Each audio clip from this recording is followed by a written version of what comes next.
Hi, I'm Sherri Burgess. And I'm Julie Collier. During the 2008 election year, Sherri and I began praying for our nation. We were burdened by what was happening, so we asked God to show us how we could have an eternal impact on issues that really concerned us. We prayed together through the political conventions and the presidential election. And after the elections, we continued to pray. That's when we felt God calling us to action. We felt strongly that the Lord did not want us to stand idly by while our nation continued to drift further and further away from its founding principles. We are Christian women who want to stand together with others for a return to godly leadership within our country. You, like us, have heard politicians deliver persuasive rhetoric only to watch them fail to deliver and fail to stand firm once elected. You, like us, have probably come to the point where you're ready to say, enough is enough. We need leaders who will represent biblical values and who have the character to fight for those principles on which our nation was founded. We've watched the liberal agenda grow rapidly in our country. It has not been by mere coincidence, but a very strategic plan of attack focused on state and local elections. We've all been guilty of placing the most emphasis on the federal level, but you need to know how special interest groups are targeting state and local elections using political action committees or PACs. They have successfully pushed their agendas by funding candidates in those races who will support legislation catering to the beliefs of special interests. One such powerful special interest group at the national level is Emily's List. Emily is an acronym standing for Early Money is Like Yeast. It almost sounds like a conservative group, maybe even with biblical undertones, but that's not the case. Emily's List is a political action committee formed by a group of feminists in 1984 that now has more than 100,000 members nationwide. They raise money through their members that they'll only give to the campaigns of women candidates who support abortion on demand. Since their founding in 1984, Emily's List has raised more than $240 million to help elect 69 pro-abortion women to the United States House of Representatives, 13 to the U.S. Senate, and 8 as governors. In the 2006 election alone, they contributed about $46 million to their candidates. Emily's List is now listed as the largest political action committee in the nation. They're serious. The Gill Action Fund was formed by Tim Gill, the founder and CEO of Quark, a computer software company based in Colorado. In 2006, Mr. Gill and some of his wealthy friends formed the Gill Action Fund, a political action committee similar to Emily's List, except this PAC supports pro-homosexual rights candidates. During the 2006 election, the Gill Action Fund gave $15 million to candidates in 12 states. They targeted 70 state legislative races, supporting candidates running against conservative legislators who supported bills that declared marriage is only between a man and a woman. They won 50 of those races, and in the process gained control of both houses of the Colorado State Legislature. Tim Gill and his friends are serious. These groups are committed to furthering their liberal agendas. How are they doing it? By targeting state legislative races as well as congressional races. Think about it. The battle for the heart of our country starts closest to home, at the state level. For us, right here in Alabama. Let's take a closer look at our state. We have a desperate need for leaders of character and integrity in Alabama.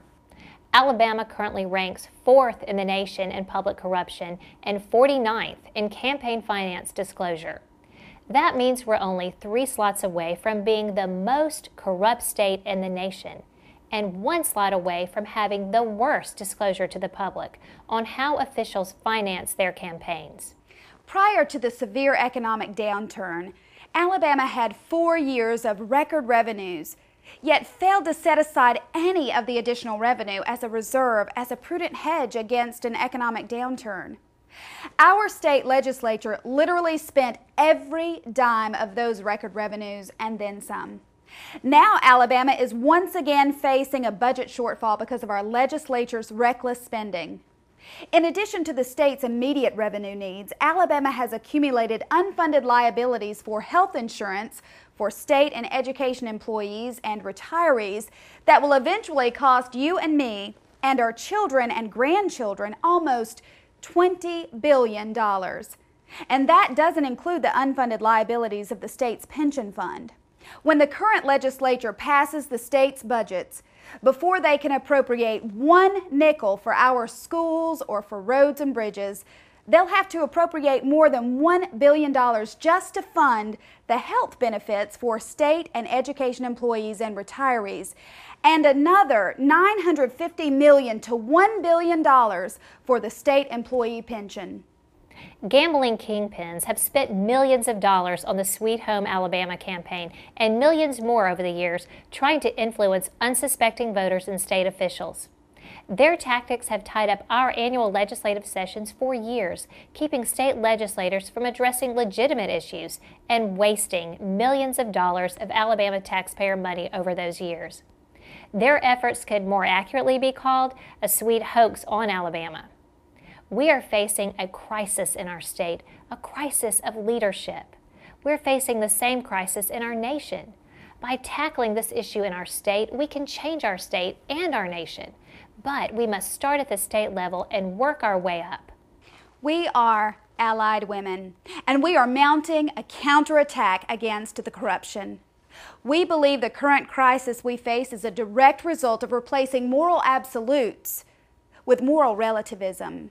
We want to protect and preserve what is good in America. We want to protect families and children from the evils that are being pushed on us.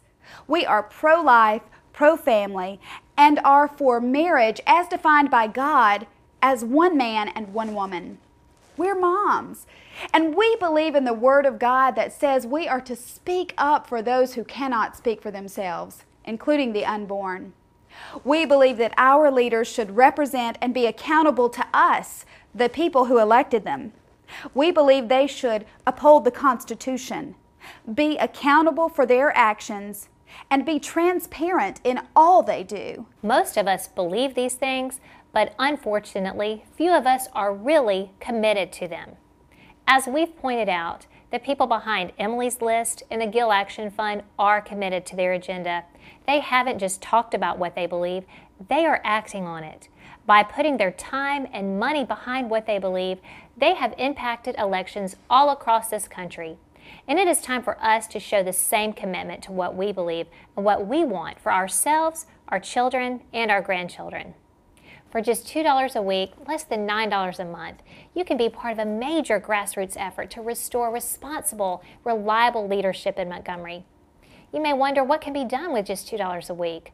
But if we can find just 15,000 other people willing to commit $2 a week, we will have $6 million every election cycle that we can use to recruit, train, and fund the campaigns of people that have the integrity and ability to get elected and to govern.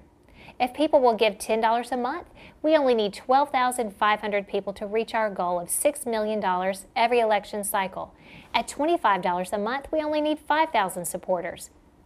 By signing up to allow your contribution to be drafted from your checking account, authorized as a monthly credit card or electronic payment, you can be part of this grassroots effort, joining other individuals and families all across Alabama. What we need are trustworthy leaders in both parties, leaders who will not spend our state into bankruptcy, who will make wise use of our resources, who will courageously defend the unborn and helpless, and whose morals and ethics we can count on. As allied women, we not only believe these things, but we are committed to making things happen, and we're ready to act. What we need is a grassroots movement, because you don't change a state or a culture from the top down. You change it from the bottom up. Can it be done? Absolutely. All we ask of you is to give us a chance. Commit to at least $2 a week and tell others about this effort and encourage them to commit $2 a week. We ask you to join us, to band together with us and become the vehicle to put the right people into office. Take time now to fill out the enrollment form or go to www.allapac.com and make a commitment that will have an impact. By supporting AllaPac, we will empower ourselves to recruit, train, and elect godly leaders. Please join us in this cause.